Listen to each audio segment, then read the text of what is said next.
North America only has 8% of the world's population, but consumes 33% of the world's resources and creates 50% of the world's waste. Each Canadian, on average, produces an astonishing 2.2 kilograms of waste each day, and in 2004 alone, Canadians created 13.4 million tons of household waste, and this number has been steadily increasing ever since. These are real facts about our environment. Without knowledge and awareness, these environmental issues will continue to exist and grow. So how can we change this? Why not foster environmental values right from the start in the elementary education system? We want to know how to teach students how to care about the environment. The environment is something you are very familiar with. It's everything that makes up our surroundings and affects our ability to live on the earth. The air we breathe, the water that covers most of the Earth's surface, the plants and animals around us, and much more. We want to teach our students to value and protect the environment that surrounds them.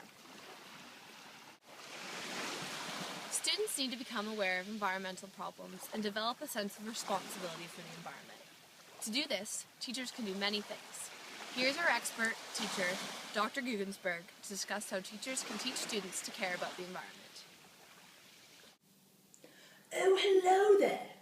To teach students to care about the environment, there are 3 things that educators can do. The first is to create a classroom environment that reinforces the desired value. For example, a school that has a garden and a recycling program models behavior that is conducive to environmental values.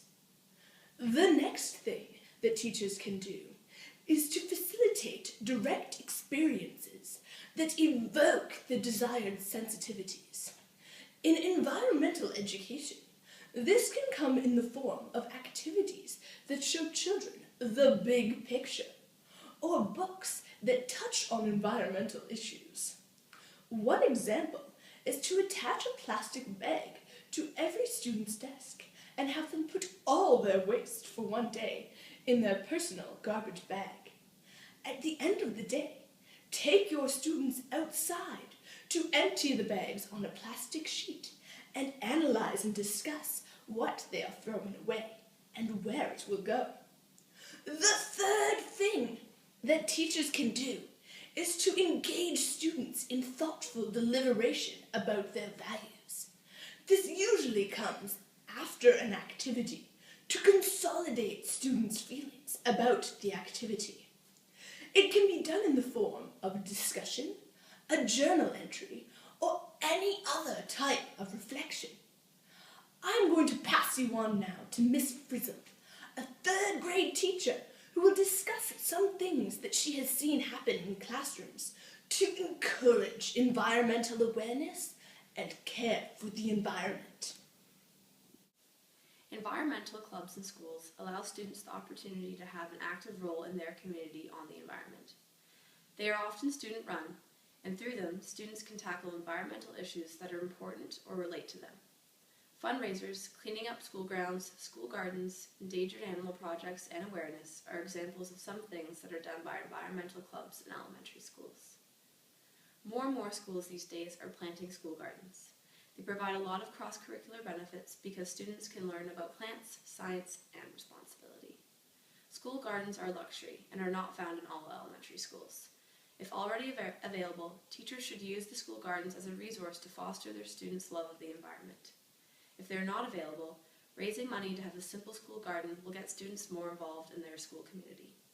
Garden experiences allow for students to make real-life connections between themselves and their environment. They can also get a sense of where the food that they eat comes from. Some schools hold dinners that are made using the produce from the gardens that the students have helped to create.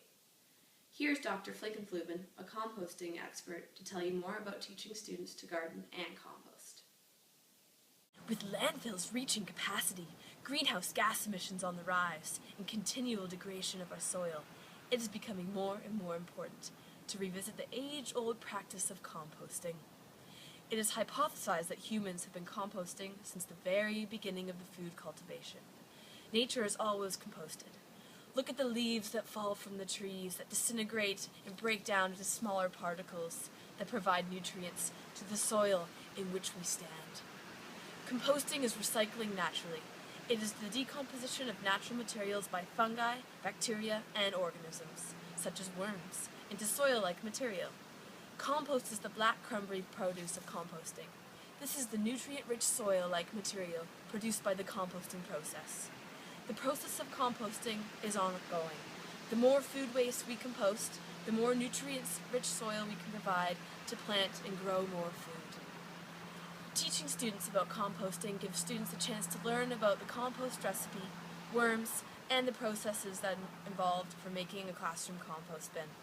Incorporating these activities in students' curriculum provides a great opportunity for hands-on learning experiences in the classroom. If you would like to learn more about composting and to access lesson plans that you can use with your own students, visit the Victoria Composting Centre website. Environmental teaching connects to both science and social studies PLOs from K to 12. In social studies, it encourages helping the community and social responsibility. For science, it draws connections to weather, plants and animals, and change and growth.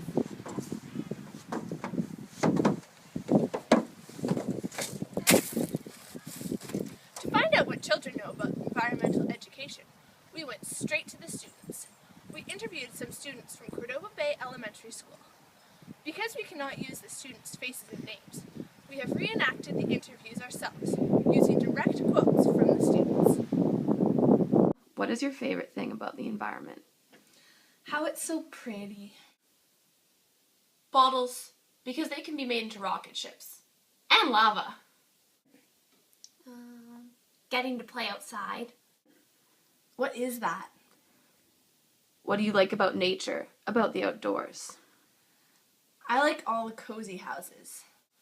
How do you help the environment at school? By putting garbage in the garbage, bottles in the bottles, and recycling in the recycling.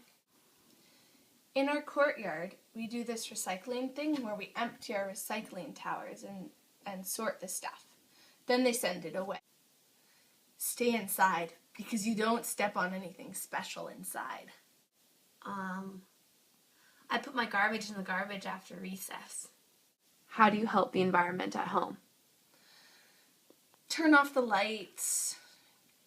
Do my math homework. Recycle our bottles and everything else that can be recycled. Clean up.